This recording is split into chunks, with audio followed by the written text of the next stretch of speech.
Eliona zhvillon një bisedë të gjatë me Claudin, e cila nis në mënyrë të qetë, por merr një ton gjithnjë e më të drejtë për drejtë.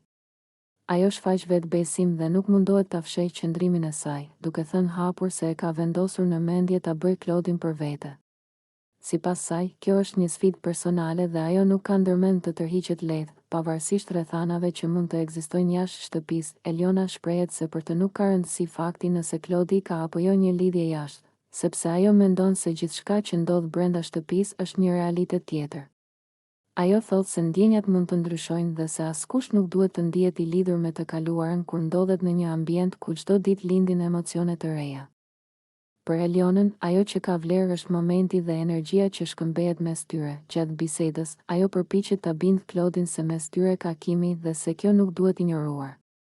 Ajo e sheh veten si një vajzë që di çfarë do dhe që nuk ka frikë ta kërkojë, duke theksuar se nuk i interesojnë gjykimet e të tjerëve apo komentet që mund të lindin. Sipas saj, nëse dikush të pëlqen, duhet të luftosh për të. Nga ana tjetër, atmosfera e bisedës bëhet e tensionuar, pasi Claudi dëgjon me vëmendje, por nuk jep sinjale të qarta. Megjithatë, Eliona vazhdon të këmbëngul, duke lënë të kuptohet se nuk ka ndërmend të heqë dorë lehtë dhe se kjo histori për të nuk është thjesht një bisedë kalimtare, por një qëllim që ajo dëshiron të arrijë.